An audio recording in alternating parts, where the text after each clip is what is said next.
Hello hi రా నాన్న, నేను రా మీ హిస్టరీ రఫీసాన్ని.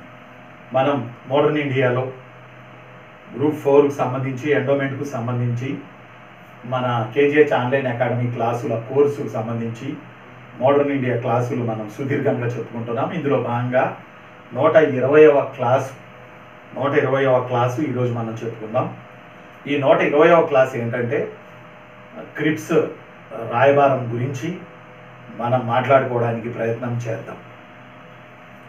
క్రిప్స్ రాయబారం 1942. ఎందుకు క్రిప్స్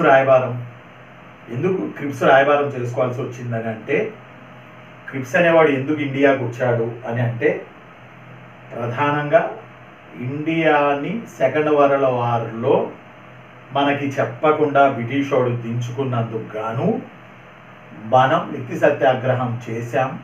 మహాత్మా గాంధీ నాయకత్వంలో 1940లో వ్యక్తి సత్యాగ్రహానికి ప్రధాన కారణం మన భారతీయులకి బ్రిటిషోడు రైట్ టు స్పీచ్ అనేది లేకుండా చేయడం వల్ల. దీని గురించి సుదీర్ఘంగా డెప్త్గా 119వ క్లాసులో నేను మీకు చెప్పాను. ఇప్పుడు 120వ క్లాసులో క్రిప్స్ రాయబారం గురించి 4 విషయాలు ముఖ్యమైనవి మీకు నేను చెప్తాను. క్రిప్స్ రాయబారం బ్రిటిషోడు కావాలనే మన దగ్గరికి వచ్చాడు సెకండ్ వరల్డ్ వార్లో మన సహాయం తీసుకోవడానికి. మన సహాయం మీన్స్ మన ఓడరేవులు వాడుకోవడానికి, వాళ్ళ యుద్ధ నౌకలకి, వాళ్ళ మిత్రపక్షాల యుద్ధ నౌకలకి. వాళ్ళ మిత్రపక్షాల మీన్స్ ఇంగ్లాండోడి మిత్రపక్షం France, America, Sweden, Norway, Denmark, Poland, extra countries. వాళ్ళకు సంబంధించిన యుద్ధ నౌకలు మన ఓడరేవుల్లో ఇంధనం నింపుకోవడానికి మన దేశపు సహాయం దానికి కావాలి, ఇంగ్లాండ్కు కావాలి. మనది భారతదేశం అని మనం చెప్పుకుంటున్నా, ప్రపంచంలో మనం ఇంగ్లాండ్కి వలస కాలనీ అని చెప్పబడుతున్నాం. కాబట్టి ఇంగ్లాండోడు మన ఓడరేవుల్ని యూజ్ చేసుకోవడానికి, వాడి ఆర్మీలో పనిచేస్తున్న మన భారతీయుల్ని ఆ యూరప్ ఖండంలో యుద్ధ రంగంలో దించుకోవడానికి, మొత్తంగా మన దేశాన్ని ఇంగ్లాండ్కే సపోర్ట్ అని చెప్పుకోవడానికి వాడు చేసిన ఓవర్ యాక్షన్కి వ్యతిరేకంగా వ్యక్తి సత్యాగ్రహం చేసినాం.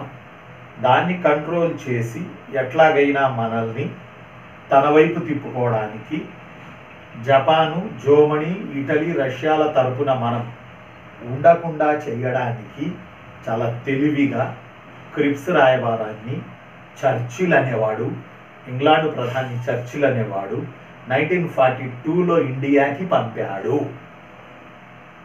అతని పూర్తి పేరు సర్ స్టాఫర్డ్ క్రిప్స్. అతను వచ్చిన రాయబారమే క్రిప్స్ రాయబారం 1942. క్రిప్స్ రాయబారం ఎందుకు వచ్చింది ఇది మనం తెలుసుకోవాలి. క్రిప్స్ రాయబారంలో ఏం చెప్పాడు మనం తెలుసుకోవాలి. క్రిప్స్ రాయబారం ఎందుకు ఫెయిల్ అయింది మనం తెలుసుకోవాలి. ఎందుకు, ఏమిటి, ఎలా అనేది ప్రతి దాంట్లో మనం తెలుసుకోవాలి. ఆగస్ట్ ఆఫర్లో తెలుసుకోవాలి, వ్యక్తి సత్యాగ్రహంలో తెలుసుకోవాలి, ఇప్పుడున్న క్రిప్స్ రాయబారం తెలుసుకోవాలి. ఇది ఫెయిల్ అయితే మనం చేసిన క్విట్ ఇండియా ఉద్యమంలో ఎందుకు, ఏమిటి, ఎలా తెలుసుకోవాలి. ఆ తర్వాత వచ్చేసి మంత్రిత్రయ రాయబారం అని చెప్పి, రాజాజీ ఫార్ములా అని చెప్పి, ఇలా మౌంట్ బాటన్ పథకం అని చెప్పేసి రకరకాలవి వస్తాయి. అవన్నీ ఎందుకు, ఏమిటి, ఎలా అనేది తెలుసుకోవాలి. ఈరోజు మన క్లాస్లో క్రిప్స్ రాయబారం ఎందుకు వచ్చింది. ఎస్, జాగ్రత్తగా వినండి. సెకండ్ వరల్డ్ వార్ ఇంగ్లాండోడికి ఇంటూ జర్మనీ, జపాన్, రష్యా, ఇటలీకి మధ్య జరిగింది. ఇంకా మీకు జాగ్రత్తగా చెప్పాలంటే England plus France plus America లాస్ట్లో వచ్చింది రండి, America plus Sweden, Norway, Denmark, Poland, వీటిని మిత్ర దేశాలు అంటారు. Germany, Japan, Russia, then also మన ఇటలీ, అవి శత్రుపక్షాలు అంటారు. అలయన్స్ ఫోర్సెస్, యాక్సిస్ ఫోర్సెస్ అని అంటారు. వీటిల్లో Hitler second world war start చేశాడు. పోలాండ్ దేశాన్ని ఆక్రమించాడు. పోలాండ్ పరిపాలకుడు పడేరస్కీ అనేవాడు, వాడిని అడగలే, పడేరస్కీ అనేవాడు ఇంగ్లాండ్ పారిపోయి శరణు కోరాడు.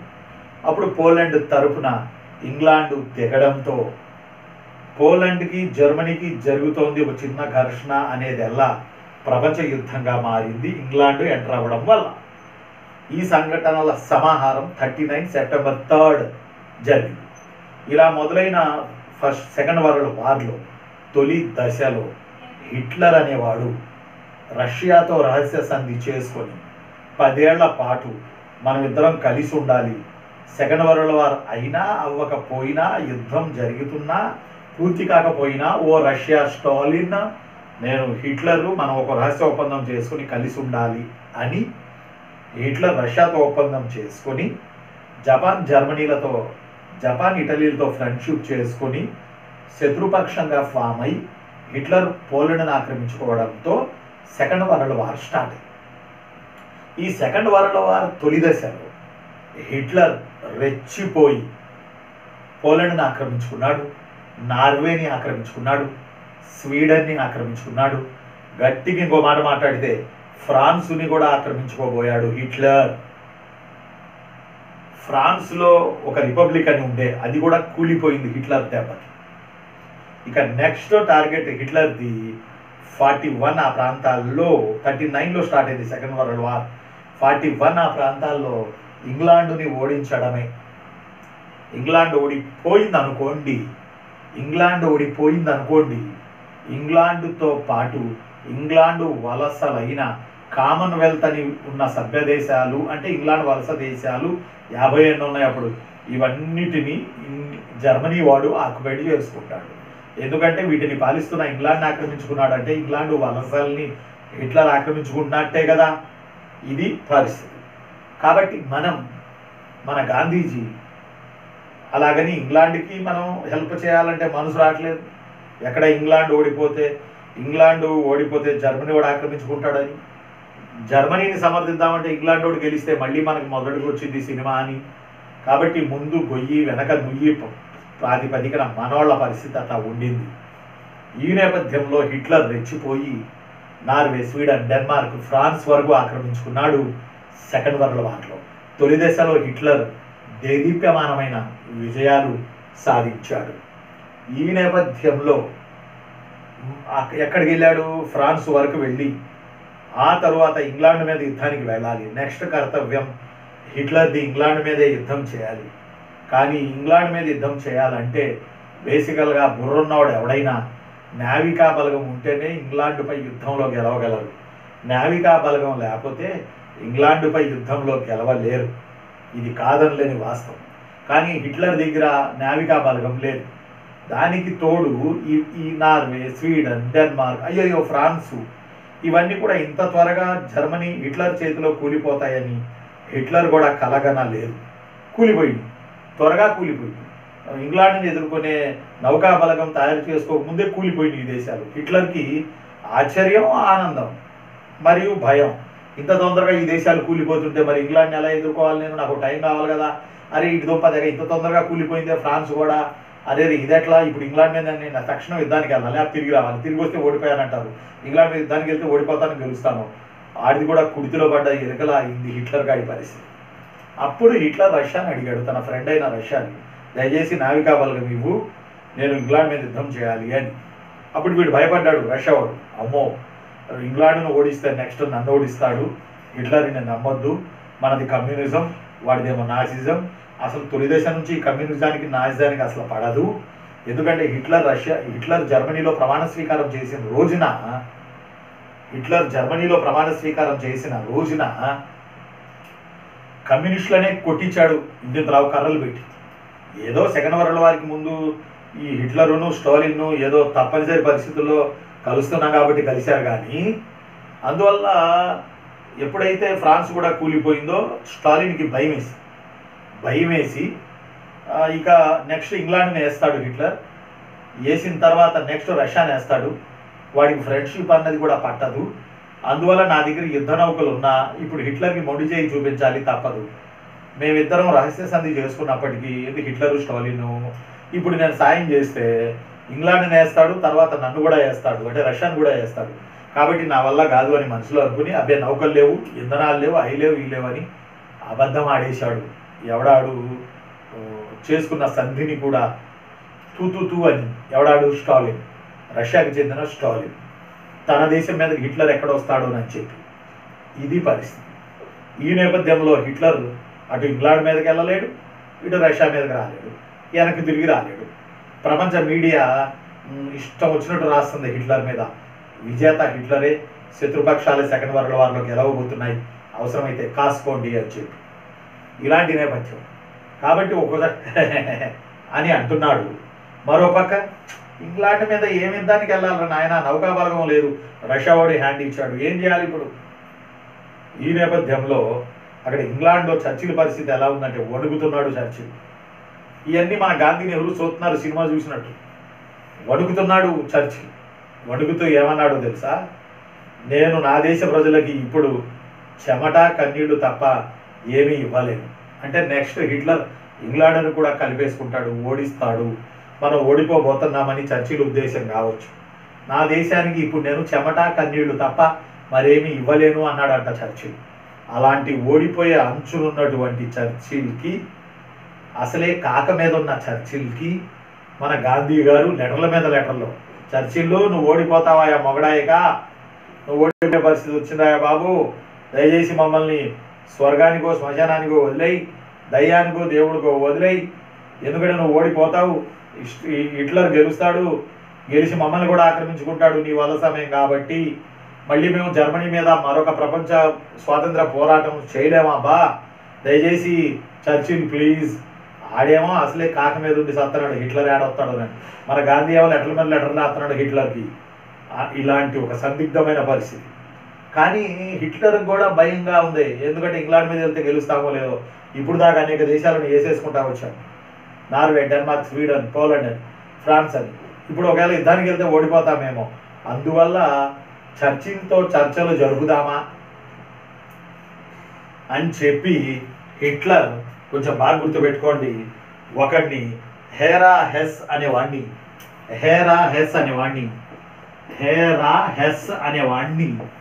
పారాచూట్ ద్వారా బ్రిటన్లోకి దింపాడట చర్చిల్ దగ్గరికి. ఈ స్టోరీ అంతా క్రిప్స్ ఎందుకు వచ్చాడు, క్రిప్స్ రాయబారం వెనక ఉన్న అంశాలు ఏమిటి అనేది చెప్పడానికి ఈ స్టోరీ అంతా చెప్తా ఉన్నా. ఈ స్టోరీ అర్థమైతే క్రిప్స్ రాయబారం మీకు అర్థమవుతుంది. హేరా హెస్ అనేవాడిని మన హిట్లర్ బ్రిటన్లో దించాడు. నువ్వు వెళ్ళి మాట్లాడవయా, బ్రిటన్ సహకారం ఇవ్వమను, రష్యా ఓడి పని పడదాము అని చెప్పి. ఇప్పుడు రష్యా ఓడి సాయం చేయలేదుగా, అప్పటి వరకు రష్యా శత్రుపక్షానే ఉన్నాడు. ఈ హేరా హెస్ అనేవాడు ఎప్పుడైతే పారాచూట్ ద్వారా ఇంగ్లాండ్లో దిగాడో, ఈ లోపే భయపడిన స్టాలిన్ చర్చిల్ కాళ్ళ మీద పడ్డాడు పోయి. స్టాలిన్ చర్చిల్ని పట్టుకుని, అయ్యా నన్ను క్షమించండి, నేను హిట్లర్ రహస్య సంధి చేసుకున్నాము, ఓ 10 ఏళ్ళు కలిసి ఉండి యుద్ధం చేయాలని, దయచేసి ఇప్పుడు అతను మా రష్యా మీదకి యుద్ధానికి వెళ్తాడేమో, దయచేసి మీకు దండం పెడతాను అని చెప్పి చర్చిల్ దగ్గరికి వెళ్ళిపోయాడు స్టాలిన్ రష్యా. ఫలితంగా చర్చిల్ 2 మనిషి అయ్యాడు.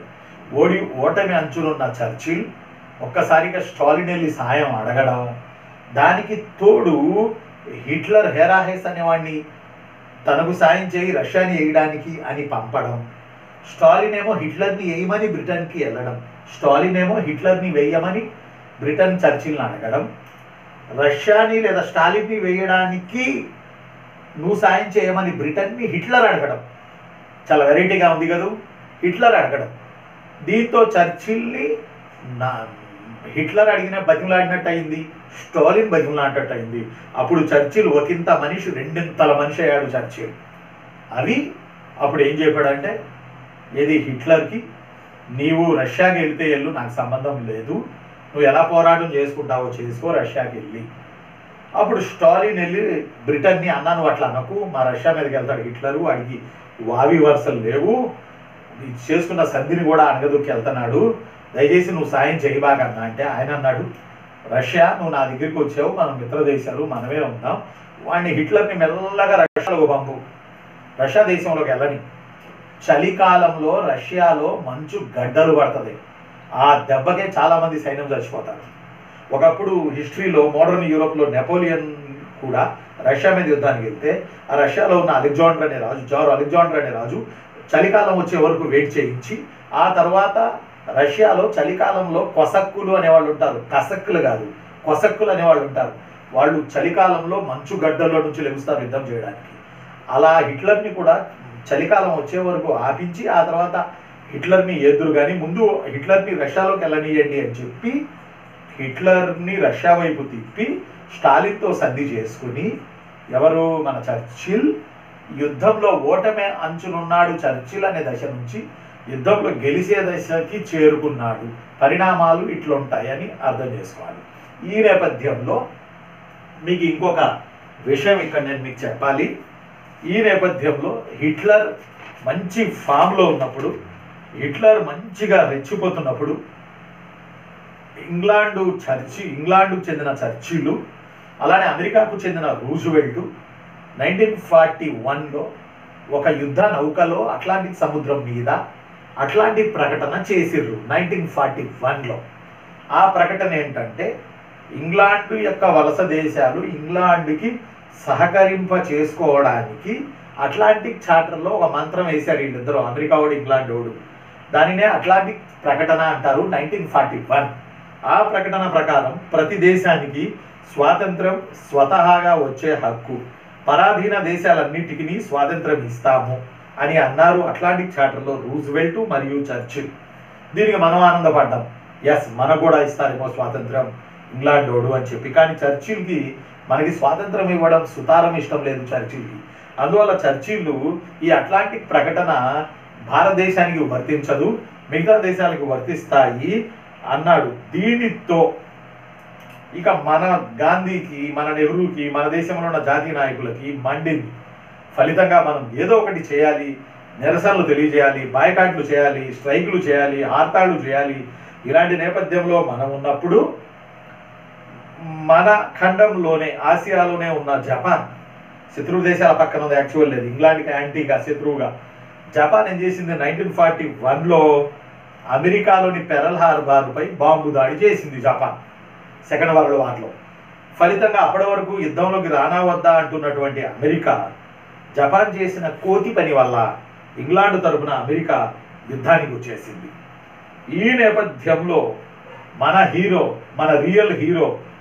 Real hero Netaji Subhash Chandra Bose Japan సహకారంతో 1942 ఫిబ్రవరి 15న సింగపూర్ని, మార్చి 3న రంగూన్ని, మార్చి 23న అండమాన్ నికోబార్ దీవులను ఆక్రమించుకున్నాడు. జపాన్ సహకారంతో మన మన మన మన శక్తిమాన్, మన రియల్ హీరో సుభాష్ చంద్ర బోస్. ఈ నేపథ్యంలో 1942లో ఫిబ్రవరిలో చైనా ప్రధాని చాంగై షేక్ ఇండియాకు వచ్చి బ్రిటన్కి ఒక విన్నపం ఇచ్చాడు. ఇండియాకి స్వాతంత్రం ఇస్తామని, మరింత అధికారాన్ని ఇస్తామని చెప్పండి అబ్బా, అప్పుడు మనస్ఫూర్తిగా భారతదేశం సెకండ్ వరల్డ్ వార్లో మీకు సహాయం చేస్తుంది. ఈలోగా రూజ్వెల్ట్ ఒక ప్రకటన చేశాడు, ఏమని, అట్లాంటిక్ ప్రకటన భారతదేశానికి కూడా వర్తిస్తుంది, స్వాతంత్రాన్ని పొందే హక్కు భారతదేశానికి కూడా ఉంది అని. చర్చిల్ కాదన్నాడు, ఏడ్సేవలేవా, ముందు మనం పుట్టి మునుగుతుందే, ఎందుకంటే సుభాష్ చంద్ర బోస్ అని ఆయన ఆజాద్ హిందూ ఫౌజ్ని ఏర్పాటు చేసి జపాన్ సహకారంతో భారతదేశంలోని ఒక్కొక్క ప్రాంతాన్ని ఆక్రమించుకుంటూ వెళ్తున్నాడు. సుభాష్ చంద్ర బోస్ వెనక హిట్లర్ ఉన్నాడు అబ్బా, అర్థం చేసుకోయా, మెంటలా నీకు అని చర్చిల్ని చెప్పడంతో ఇక చర్చిల్ కొంచెం తగ్గి భారతదేశానికి, భారతీయులను మనల్ని అడుక్కోవడానికి ఒక మాట చెప్పాలంటే ఇంగ్లాండ్ కొడుకులు మనని అడుక్కోవడానికి 1942 ఫిబ్రవరి 23న సర్ స్టాఫర్డ్ క్రిప్స్ని ఇండియాకి పంపాడు. ఇదే క్రిప్స్ రాయబారం 1942. అంటే సెకండ్ వరల్డ్ వార్లో బ్రిటిష్ యొక్క వలసల పుట్టి జపాన్ తోటి వచ్చిన సుభాష్ చంద్రబోస్ చేత వాళ్ళ వలసల పుట్టి మునుగుతుందని భయమేసి భారతదేశాన్ని ఎలాగైనా కాపాడుకోవాలని సర్ స్టాఫర్డ్ క్రిప్స్ని బ్రిటిష్ మంత్రి వర్గం 1942లో ఫిబ్రవరి 23న బ్రిటిష్ మంత్రివర్గం చేసిన ప్రకటన మేరకు సర్ స్టాఫర్డ్ క్రిప్స్ ఇండియాకి వచ్చాడు. సర్ స్టాఫర్డ్ క్రిప్స్ ఇండియాకి రావడానికి లేదా క్రిప్స్ రాయబారం 1942లో జరగడానికి ప్రధానమైన కారణం ఒకటి ఉన్నది. అదేంటంటే దయచేసి మాకు యుద్ధంలో సాయం చేయండి, ఇది అడుక్కోవడానికే. అంతకుముందు ఆగస్ట్ ఆఫర్ 40లో ఎలా అడుక్కోవడానికి వచ్చిందో లార్డ్ లిత్ గో సిమ్లాలో 1940 ఆగస్టు 8న ఆగస్టు ఆఫర్ని ఎలా ప్రకటించాడో అలాగే ఈసారి కూడా 42లో క్రిప్స్ దయచేసి యుద్ధంలో సాయం చేయండి అని మనల్ని బతిమలాడుకోవడానికి, దయచేసి జపాన్కి సాయం చేయకండి, సుభాష్ చంద్రబోస్కి సాయం చేయకండి, హిట్లర్కి సాయం చేయకండి, మాకు సాయం చేయండి అని అడుక్కోవడానికి సర్ స్టాఫర్డ్ క్రిప్స్ ఇండియాకి రావడం జరిగింది 1942 ఫిబ్రవరి 23వ తేదీన. గుర్తుపెట్టుకోవాలి. కాబట్టి ఇతని స్లోగన్ ఏంటంటే, క్రిప్స్ యొక్క స్లోగన్ ఏంటంటే, దయచేసి యుద్ధంలో సాయం చేయండి.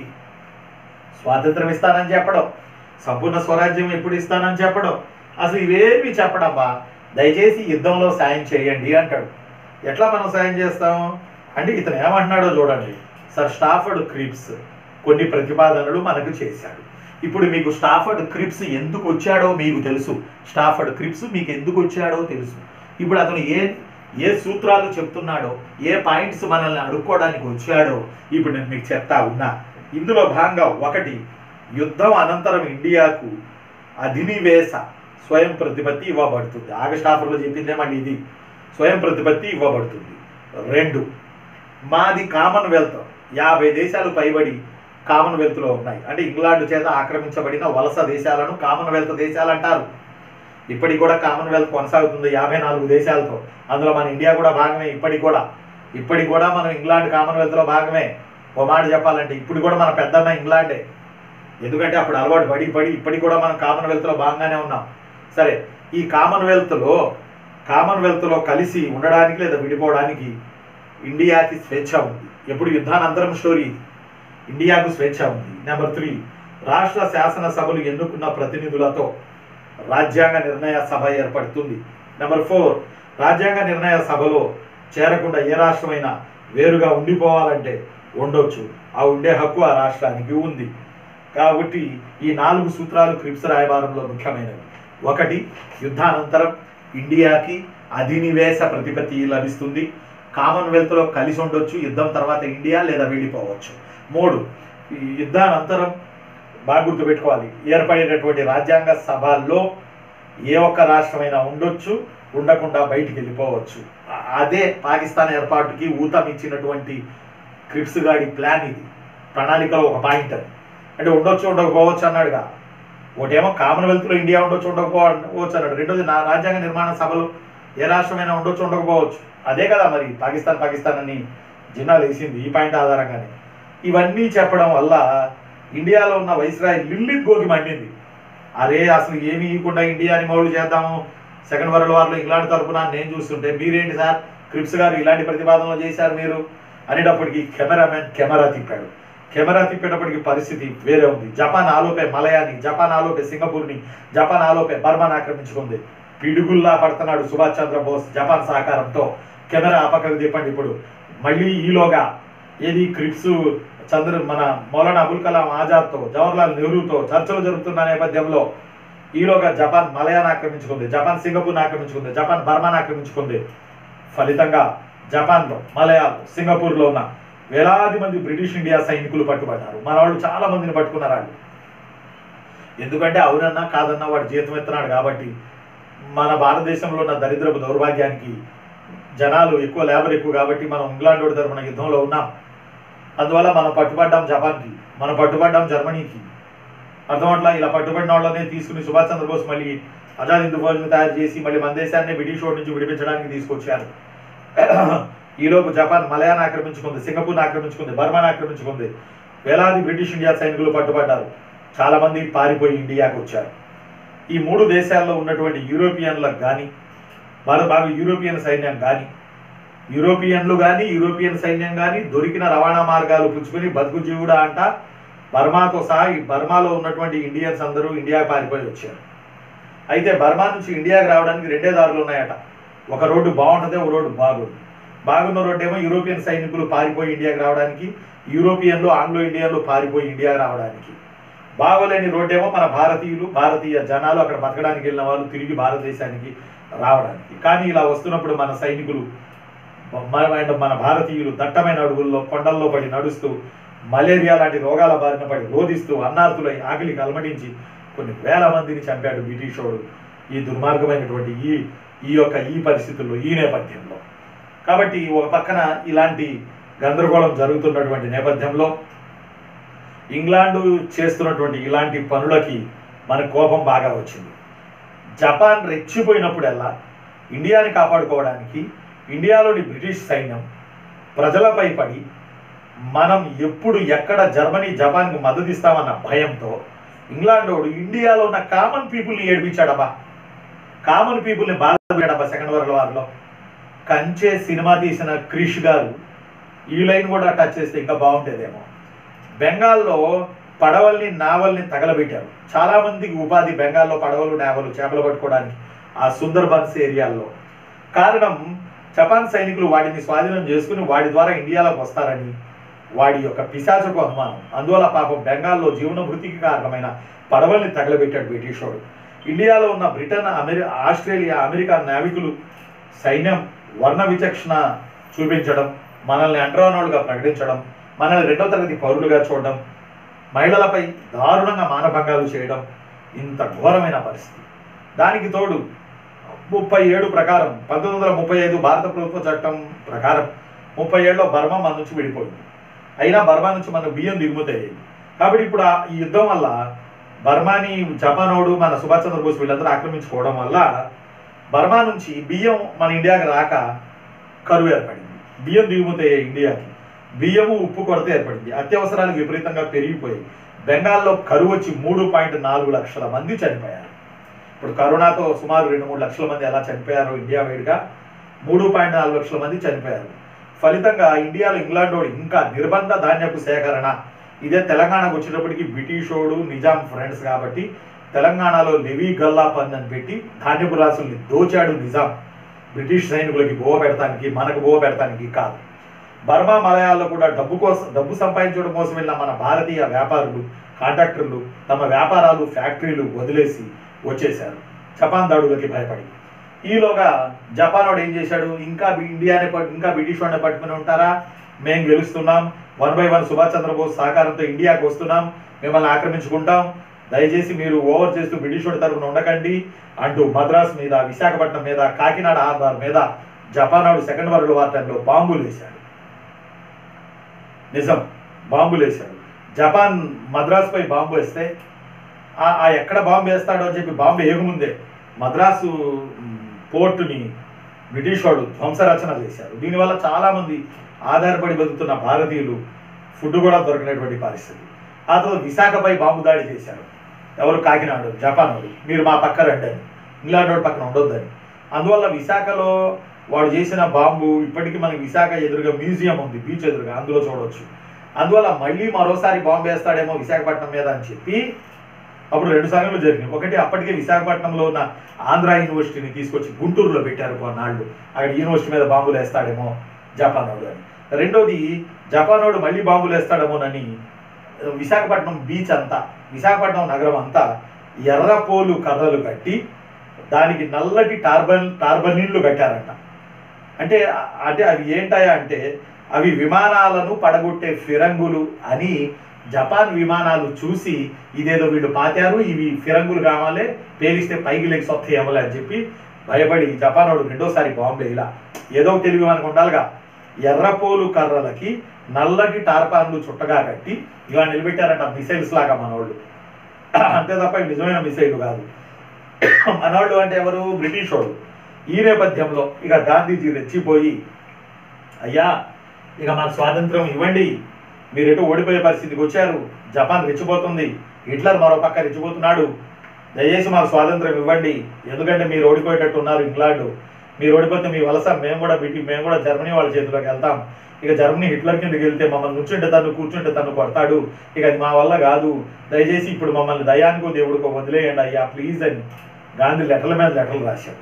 కానీ బ్రిటిష్ వాడు పట్టించుకోవాలి.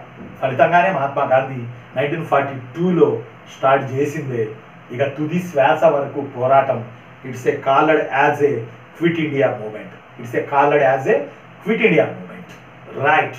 నేను మీ హిస్టరీ రఫీ సార్ని కేజీహెచ్ అకాడమీ గుడి కింద 120వ క్లాస్ మీరు విన్నారు. నెక్స్ట్ 121వ క్లాస్లో క్విట్ ఇండియా ఉద్యమం గురించి మీరు వింటారు. Thank you very much.